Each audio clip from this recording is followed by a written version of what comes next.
Hello दोस्तों, आज हम इस वीडियो में बिहार पुलिस मद निषेध की तैयारी जो करते हैं, इसके लिए आपके टॉप 50 प्रश्न जीके जी से लेकर आए हैं, जो आपके लिए क्या है इम्पोर्टेंट है।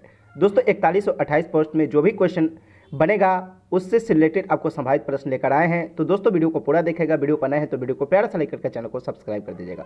और इस वीडियो को लास्ट में आपको कुछ इंपॉर्टेंट बात बताने वाले हैं, तो दोस्तों इस वीडियो को पूरा देखेगा, ध्यान से देखेगा। तो चलिए दोस्तों वीडियो को शुरुआत करते हैं। तो दोस्तों प्रश्न की ओर बढ़ते हैं। तो कांग्रेस के गरम एवं नरम दल एक हो गए थे, तो लखनऊ अधिवेशन में हो गए थे। कब हो गए थे? तो 1616 ईस्वी में हो गए थे। दोस्तों आपका अगला प्रश्न है, कांग्रेस विभाजन के समय भारत का वायसराय था, कौन था?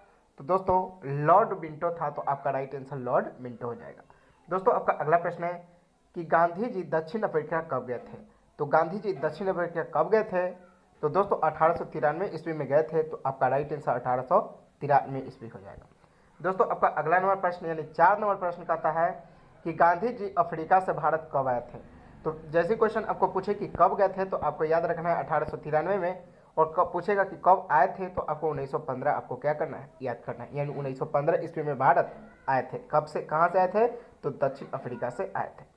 दोस्तों आपका 5वां नंबर प्रश्न है कि गांधी जी ने साबरमती आश्रम की स्थापना अहमदाबाद को स्थापना कब किए थे? तो कब किए थे? तो 1916 ईस्वी में किए। तो आपका राइट आंसर 1916 हो जाएगा। चलिए दोस्तों नेक्स्ट क्वेश्चन की ओर बढ़ते हैं। तो दोस्तों आपका 6ठा नंबर प्रश्न कहता है, इंपॉर्टेंट प्रश्न है, कांग्रेस के प्रथम अंग्रेज अध्यक्ष कौन थे? तो कांग्रेस के प्रथम अंग्रेज अध्यक्ष कौन थे? तो जॉर्ज यूल्यो आपका राइट आंसर हो जाएगा। यानी जॉर्ज यूल्यो थे। तो आपका राइट आंसर जॉर्ज यूल्यो हो जाएगा। दोस्तों 7वां नंबर प्रश्न है, कांग्रेस के प्रथम मुस्लिम अध्यक्ष थे, कौन थे? तो दोस्तों आपका राइट आंसर हो जाएगा यानी बदरुद्दीन तैयबीज थे। तो आपका राइट आंसर बदरुद्दीन तैयबीज हो जाएगा। दोस्तों आपका एक और पॉइंट है जो है थोड़ा एडिटिंग में हो गया है, एक और प्रश्न है, यही प्रश्न है। तो याद रखना है कि स्वदेशी आंदोलन प्रारंभ हुआ था, कब हुआ था? तो 1905 ईस्वी में हुआ था। तो आपका राइट आंसर 1905 ईस्वी हो जाएगा। दोस्तों आपका 8वां प्रश्न है कि मुस्लिम लीग की स्थापना 1906 ईस्वी का श्रेय जाता है, किसको जाता है? तो आपका राइट आंसर सलीमुल्ला आग खां को जाता है। तो आपका राइट आंसर सलीमुल्ला आग खां हो जाएगा। दोस्तों वीडियो पर आए हैं तो वीडियो को प्यारा सा लाइक करके चैनल को कर देना है सब्सक्राइब, क्योंकि यही एक लौता चैनल दोस्तों बनाया गया है जिसमें किसी भी गवर्नमेंट एग्जाम की तैयारी करते हैं तो आपके लिए क्वेश्चन का सही तरीके से एनालिसिस करके बताता है। तो दोस्तों आपका 9वां नंबर प्रश्न है कि मुस्लिम लीग ने पाकिस्तान का प्रस्ताव पारित किया था, तो दोस्तों कब किया था? तो 1940 में किया था। कहाँ किया था? तो लाहौर में किया था, यानी लाहौर अधिवेशन में किया था। दोस्तों आपका 10वां प्रश्न है, पाकिस्तान शब्द के जन्मदाता कौन थे? यानी पाकिस्तान शब्द का जन्मदाता चौधरी रहमत अली थे। तो आपका राइट आंसर चौधरी रहमत अली हो जाएगा। सो दोस्तों आपका अगला प्रश्न है यानी 11 नंबर प्रश्न, थोड़ा सा एडिटिंग में मिस्टेक हो गया तो कोई बात नहीं, इसका क्वेश्चन अगले वीडियो में बता देंगे। तो आपको 12 नंबर क्वेश्चन को ध्यान देना है कि विश्व को सर्वाधिक विश्वघाती नदी कहा जाता है, तो किसको कहा जाता है? तो आपका राइट आंसर हांगहो, यानी कि हांगहो नदी को कहा जाता है। तो आपका राइट आंसर हांगहो नदी हो जाएगा। दोस्तों आपका अगला प्रश्न है कि सामान्यतः डेल्टा की आकृति होती है, तो कैसी होती है? तो आपका राइट आंसर त्रिभुजाकार हो जाएगी। दोस्तों आपका अगला प्रश्न है कि सर्द क्रीक रेखा स्थित है, कहाँ है? तो आपको कच्छ के रण में आपको क्या करना है, याद करना है। ठीक है दोस्तों, बता दें कि इस चैनल पे आपको 1 महीना, 3 महीना, 6 महीना और साल भर में एग्जाम कैसे निकलना है, कौन सा सिलेबस पढ़ना है, क्या पढ़ना है, क्या छोड़ना है, कौन से बुक से पढ़ना है, इसके बारे में सारा जानकारी आपको दिया जाता है। और खास करके अगर आप एमपी पुलिस की तैयारी करते हैं, मद्य निषेध की करते हैं, बिहार पुलिस के करते हैं, या किसी भी गवर्नमेंट एग्जाम की तैयारी करते हैं, तो आपके लिए सही चैनल बनाया गया है। तो जल्दी से जल्दी, आप नए हैं, वीडियो पर नए हैं तो चैनल को सब्सक्राइब कर दीजिए। दोस्तों आपका अगला प्रश्न है कि अरावली पर्वत की कैंचित चोटी है, तो क्या है? तो इसको गिरी यानी गुरु शिखर कहते हैं। तो आपका राइट आंसर गुरु शिखर हो जाएगा। दोस्तों आपका अगला प्रश्न है यानी कि 16 नंबर प्रश्न है, इंपॉर्टेंट प्रश्न है कि इलायची की पहाड़ी स्थित है, यानी इलायची जो होता है उसका पहाड़ी क्षेत्र कहाँ है? तो उसका पहाड़ी क्षेत्र केरल में है। तो इलायची की जो पहाड़ी स्थित क्षेत्र है वो कहाँ है? तो आपका राइट आंसर केरल हो जाएगा। ठीक है दोस्तों, आपका 17 नंबर प्रश्न है कि नर्मदा नदी का उद्गम होता है, यानी नर्मदा नदी का उद्गम स्थल कहाँ है? तो आपको याद रखना है कि अमरकंटक में। कहाँ? अमरकंटक से क्या होता है, नर्मदा नदी का यानी कि शुरुआत होता है। दोस्तों 18वां प्रश्न है कि भारत का सबसे बड़ा ज्वार नदमुख स्थित है, तो किस नदी पर है? तो हुगली नदी के मुहाने पर है। तो आपका राइट आंसर हुगली नदी के मुहाने हो जाएगा। दोस्तों यानी 19 नंबर प्रश्न है, इंपॉर्टेंट प्रश्न है कि भारत की सबसे बड़ी लैगून झील है। तो भारत की सबसे बड़ी लैगून झील किसको कहते हैं? तो चिल्का झील को कहते हैं। तो आपका राइट आंसर चिल्का झील हो जाएगा। ठीक है दोस्तों, यहीं पे 20वां नंबर प्रश्न है कि भारत का सबसे गहरा बंदरगाह क्या है? तो दोस्तों जैसे ही पूछे कि भारत का सबसे गहरा बंदरगाह कौन है, तो आपका राइट आंसर विशाखापट्टनम हो जाएगा। तो आपको याद रखना विशाखापट्टनम। दोस्तों नेक्स्ट क्वेश्चन की ओर बढ़ते हैं, यानी 21 नंबर प्रश्न की ओर बढ़ते हैं कि सबसे पहले मानसूनी पहुंचती है, यानी कि जो मानसून है वो सबसे पहले किस राज्य में पहुंचती है? तो बता दें कि केरल राज्य में सबसे पहले पहुंचती है। तो आपका राइट आंसर केरल हो जाएगा। ठीक है दोस्तों, आपका 22 नंबर प्रश्न है, इंपॉर्टेंट प्रश्न है कि forest survey of India FSI है वो कहाँ है? तो आपको याद रखना कि देहरादून में है। तो आपका राइट आंसर देहरादून हो जाएगा। दोस्तों आपका अगला प्रश्न है, इंपॉर्टेंट प्रश्न है कि सबसे अधिक पानी सोखने वाली मिट्टी है। तो दोस्तों बता दें कि मिट्टी 8 प्रकार की होती है, इसी में से बताता है कि सबसे अधिक जो पानी सोखने वाली जो मिट्टी है वो कौन सी मिट्टी है। तो आपको राइट आंसर क्या हो जाएगा? दोमट मिट्टी हो जाएगा। यानी कि दोमट मिट्टी एक ऐसा मिट्टी है जो सबसे अधिक पानी सोखती है अपने में। ठीक दोस्तों, 24 नंबर प्रश्न है, भारत में काली मिट्टी का सर्वाधिक क्षेत्र है। तो दोस्तों भारत में सर्वाधिक जो काली मिट्टी का जो क्षेत्र है वो महाराष्ट्र में है। तो आपका राइट आंसर महाराष्ट्र हो जाएगा। ठीक है दोस्तों, आपका अगला नंबर प्रश्न है कि इलायची तथा काजू का सबसे बड़ा उत्पादक राज्य क्या है? बोल रहा है कि इलायची और काजू सबसे मतलब जो ज़्यादा वो बड़ा उत्पादक राज्य कौन है? तो आपका राइट आंसर क्या हो जाएगा? केरल हो जाएगा। ठीक है चलिए दोस्तों, आपको अगले क्वेश्चन की ओर बढ़ते हैं। तो अगला क्वेश्चन कहता है, यानी 26 नंबर प्रश्न कहता है, इंपॉर्टेंट प्रश्न है कि प्रथम गैर कांग्रेस प्रधानमंत्री कौन थे? तो आपका राइट आंसर मोरारजी देसाई हो जाएगा। यानी कि पूछ रहा है कि प्रथम गैर कांग्रेसी प्रधानमंत्री कौन थे? तो आपका राइट आंसर मतलब मोरारजी देसाई हो जाएंगे। दोस्तों आपका 27 नंबर प्रश्न है कि UNO में अटल बिहारी वाजपेयी ने पहली बार भाषण दिया था। यानी कि UNO में अटल बिहारी वाजपेयी जी ने पहली बार भाषण कब दिया था? तो आपका राइट आंसर 1977 हो जाएगा। यानी कि 1977 में अटल बिहारी वाजपेयी जी ने UNO में क्या दिए थे? भाषण दिए थे। तो इसलिए आपका राइट आंसर 1977 हो जाएगा। आपका 28 नंबर प्रश्न है कि प्रधानमंत्री जो पद ग्रहण के समय किसी भी सदन का सदस्य नहीं थे, तो वो कौन थे जो किसी भी सदस्य के सदन के समय नहीं थे? तो वो PV नरसिंह थे। PV नरसिंह थे। आपका राइट आंसर हो जाएगा। दोस्तों 29 नंबर प्रश्न है, इंपॉर्टेंट प्रश्न है कि पद से त्याग पत्र देने वाले प्रथम राष्ट्रपति थे कौन थे? यानी कि पद से जो अपने थे राष्ट्रपति के पद से वो क्या थे? अपने त्याग पत्र दिए थे। तो VV गिरी आपका क्या हो जाएगा? राइट आंसर हो जाएगा। दोस्तों आपका 30वां नंबर प्रश्न है, इंपॉर्टेंट प्रश्न है कि एक भी दिन संसद का सामना नहीं करने वाले कौन थे? तो दोस्तों एक भी दिन संसद का सामना करने वाले नहीं थे। तो इसका थोड़ा सा आंसर डाउट हो गया है, आप कुछ ये आपके टेस्ट के तौर पे छोड़ दिए हैं ताकि आप क्या कर सकते हैं, गूगल करके आप कमेंट में बता सकते हैं। तो एक भी दिन संसद का सामना नहीं करने वाले थे कौन थे? तो आपको गूगल पर सर्च मार के या आप जानते हैं तो कमेंट करके बताइएगा। ये 30वां नंबर आपके टेस्ट के तौर पे आपको मॉक टेस्ट के तौर पे छोड़ दिए हैं, आप कमेंट में बता सकते हैं। ठीक है दोस्तों, नेक्स्ट क्वेश्चन की ओर बढ़ते हैं। यानी 31 नंबर प्रश्न है कि राज्यसभा का गठन हुआ था। तो राज्यसभा का जो गठन हुआ वो कब हुआ था? तो आपको याद रखना है कि 3 अप्रैल 1952 ईस्वी में क्या हुआ था? राज्यसभा का गठन हुआ था। तो इसलिए आपका राइट आंसर 3 अप्रैल 1952 आपका राइट आंसर हो जाएगा। दोस्तों यही पूछे कि अगर लोकसभा का गठन कब हुआ था? तो लोकसभा का गठन 6 मई 1952 ईस्वी को हुआ था। तो आपका राइट आंसर 1952 हो जाएगा। बस अगर अप्रैल और मई में थोड़ा सा चेंज है, इसको ध्यान रखना है, बाकी वर्ष सेम था। जैसे में राज्यसभा का गठन कब हुआ? तो आपको 3 अप्रैल 1952 यानी अप्रैल महीने में कै तारीख को? 3 तारीख को।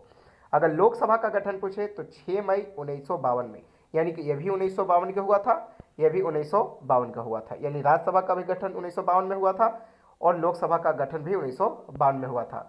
और अगर महीने पूछते तो ये अप्रैल में हुआ था, ये मई में हुआ था, 3 अप्रैल या 6 मई। बस इतना आपको ध्यान रखना है। ठीक है, यहीं से क्वेश्चन क्या करता है, कंफ्यूज लोग करते हैं और एग्जामिनर भी यहीं से क्वेश्चन उठाता है। ठीक है, आप समझ रहे हैं ना। दोस्तों आपका अगला प्रश्न है कि संघ सरकार का विधानमंडल है, यानी कि जो संघ सरकार है उसका जो विधानमंडल है वो क्या है? तो ये लोकसभा है। तो आपका राइट आंसर लोकसभा हो जाएगा। ठीक है दोस्तों, आपका अगला नंबर प्रश्न है कि संसद का निम्न सदन है, यानी कि संसद का निम्न सदन को क्या कहते हैं? तो उन्हें लोकसभा कहते हैं। तो आपका राइट आंसर लोकसभा हो जाएगा। दोस्तों यहीं पे 35 नंबर प्रश्न की ओर बढ़ते हैं। इंपॉर्टेंट प्रश्न है कि लोकसभा अध्यक्ष अपना त्याग पत्र देता है, यानी कि लोकसभा जो अध्यक्ष है वो त्याग पत्र है, वो अपना जो त्याग पत्र किसको देता है? तो दोस्तों लोकसभा के उपाध्यक्ष को देता है। किसको देता है? तो लोकसभा अध्यक्ष जो है वो अपना त्याग पत्र लोकसभा के उपाध्यक्ष को देता है, अपना त्याग पत्र। ठीक है, तो चलो दोस्तों नेक्स्ट क्वेश्चन की ओर बढ़ते हैं। नेक्स्ट क्वेश्चन बताने से पहले बता दें कि दोस्तों वीडियो पर नए हैं तो वीडियो को प्यार सा लाइक करके चैनल को कर देना है सब्सक्राइब, ताकि अगर Madhya Pradesh police, MP police या बिहार पुलिस या बिहार मद्य निषेध से जो भी क्वेश्चन बने आपको लिए सबसे पहले लेकर आए। तो दोस्तों अगर सचमुच अगर बिहार पुलिस मद्य निषेध बनना है तो दोस्तों इस चैनल को सब्सक्राइब कर दीजिए। ये फर्स्ट वीडियो है, बाकी का अगला वीडियो आपको हम बताने वाले हैं। तो दोस्तों 36 नंबर प्रश्न है कि भारतीय अर्थव्यवस्था है, तो दोस्तों पूछ रहा है कि भारत की जो अर्थव्यवस्था है वो कैसा है? तो आपको विकासशील अर्थव्यवस्था है, तो आपका राइट आंसर विकासशील हो जाएगा। दोस्तों आपका अगला प्रश्न है कि पूंजीवादी तथा समाजवादी अर्थव्यवस्था अपनाने वाला पहला देश कौन है? दोस्तों सोचने वाला बात है, समझने वाला बात है, समझने वाला क्वेश्चन है, आपको ध्यान से समझना है कि पूंजीपति तथा समाजवादी अर्थव्यवस्था अपनाने वाला पहला देश कौन है? तो आपको याद रखने का अमेरिका तथा रूस है। वो क्या अपनाया था? तब पूंजीवादी तथा समाजवादी अर्थव्यवस्था अपनाया था। कौन देश? तो अमेरिका और रूस। यहाँ से क्वेश्चन आता है, इसलिए क्वेश्चन को हम क्या किए? इंक्लूड कर दिए हैं। ठीक है, तो आपको ध्यान से पढ़ना है, ध्यान से समझना है, कॉपी पे लेकर बैठना है। दोस्तों आपके लिए क्या है? इंपॉर्टेंट है। दोस्तों दिसंबर से जनवरी के बीच में आपका एग्जाम होगा मध्य निषेध, बिहार मध्य निषेध के, तो इसलिए हम बोलते हैं कि अभी से तैयारी में जुट जाइए। अगर वीडियो पर नए हैं तो वीडियो को प्यार सा लाइक करके चैनल को सब्सक्राइब कर दीजिए, ताकि आगे का वीडियो आपके लिए क्या है? लेते कर आए। दोस्तों आपका अगला नंबर प्रश्न है कि विश्व की सबसे बड़ी अर्थव्यवस्था क्या है? तो विश्व की सबसे बड़ी अर्थव्यवस्था को अमेरिका को कहा जाता है, यानी कि विश्व की जो सबसे बड़ी अर्थव्यवस्था वो कहाँ की है? तो अमेरिका की है, तो आपका राइट आंसर अमेरिका हो जाएगा। दोस्तों आपका अगला नंबर प्रश्न है कि विश्व की दूसरी बड़ी अर्थव्यवस्था कहाँ की है? तो वह चीन की है, तो आपका राइट आंसर चीन हो जाएगा। पूछेगा कि विश्व की सबसे बड़ी अर्थव्यवस्था कहाँ की है? प्रथम तो आपको अमेरिका, उसके बाद दूसरी अर्थव्यवस्था बड़ा कहाँ है? तो चीन की। दोस्तों आपका अगला प्रश्न है कि सफल घरेलू उत्पाद की दृष्टि से भारत का विश्व में स्थान है, तो कहना है? तो 10वां स्थान है, तो आपका राइट आंसर 10वां स्थान हो जाएगा। ठीक है दोस्तों, नेक्स्ट क्वेश्चन की ओर बढ़ते हैं जो इंपॉर्टेंट है। दोस्तों आपका अगला नंबर प्रश्न है, 41 नंबर प्रश्न है कि मिश्रित अर्थव्यवस्था को अपनाने वाला विश्व का पहला देश था। तो सबसे पहले जो मिश्रित अर्थव्यवस्था है उसको अपनाने वाला जो देश वो कौन है? तो सबसे पहले वो फ्रांस है, जो मिश्रित अर्थव्यवस्था को सबसे पहले अपनाया था, तो वो देश फ्रांस हो जाएगा, तो आपका राइट आंसर फ्रांस है। दोस्तों आपका अगला नंबर प्रश्न है, इंपॉर्टेंट प्रश्न है कि भारत में अर्थव्यवस्था है, तो जो भारत में जो अर्थव्यवस्था वो कैसी है? क्या समाजवादी है, पूंजीवादी है या मिश्रितवादी है? तो आपको राइट आंसर मिश्रितवादी हो जाएगा। ठीक है, तो भारत में अर्थव्यवस्था कैसी है? आपको याद रखना है मिश्रितवादी है।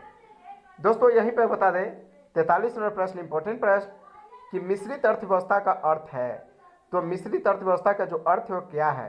तो वह है निजी तथा सार्वजनिक क्षेत्र का सह अस्तित्व, यानी कि निजीवादी अर्थव्यवस्था हो और सार्वजनिक जो क्षेत्र का जो ज्ञान हो और उसका जो व्यवस्था हो उसको भी क्या है?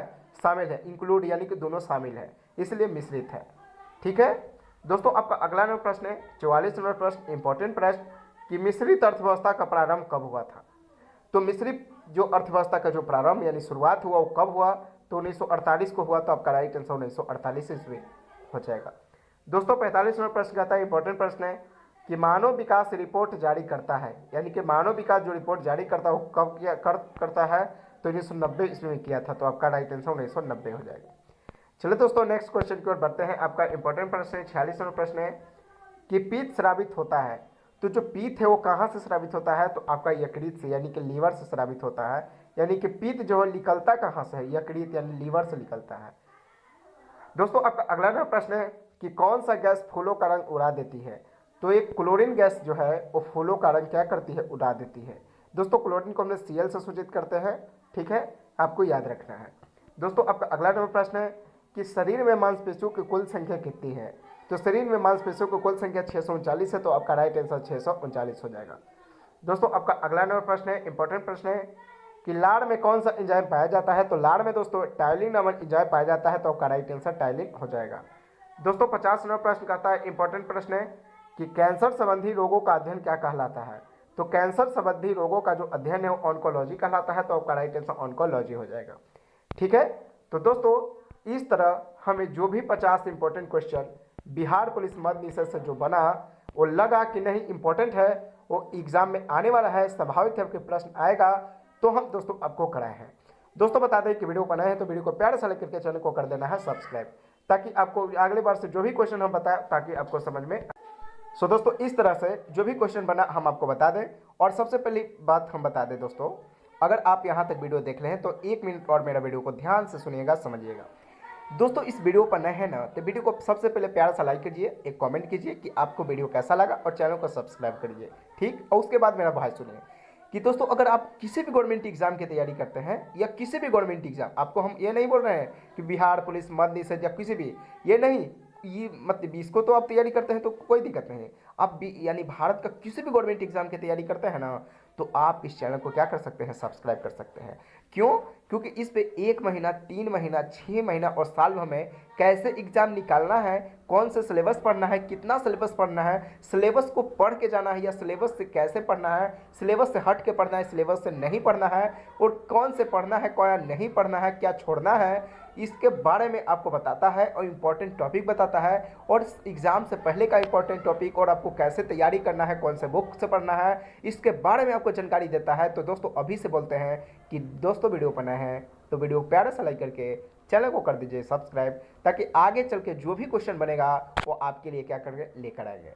तो दोस्तों अगर हमें लगता है कि अगर आप समझे होंगे कि नहीं सचमुच आपके लिए भला की बात बोल रहे हैं, तो आप इस चैनल को सब्सक्राइब करके बेल आइकन को प्रेस कर सकते हैं, ताकि नेक्स्ट बार से जो भी वीडियो जाए ताकि आपकी मतलब आपके पास पहुंच जाए, आप इस वीडियो को देख पाओ। तो दोस्तों अभी भी अगर बिहार पुलिस मद निषेध के लिए अगर सीरियस नहीं हुए तो सीरियस हो जाइए। आपके पास 2 महीने का समय है, जनवरी में एग्जाम हो जाएगा। तो दोस्तों नवंबर और दिसंबर आपको क्या है, आपको है समय, तो नवंबर और दिसंबर आपको जम के मेहनत करना है और इस चैनल से जुड़ जाना है। तो दोस्तों वीडियो को लंबा ना करते हुए वीडियो को चले मतलब समाप्त करते हैं। मिलते हैं किसी नेक्स्ट वीडियो में, तब तक की जय हिंद, जय भारत।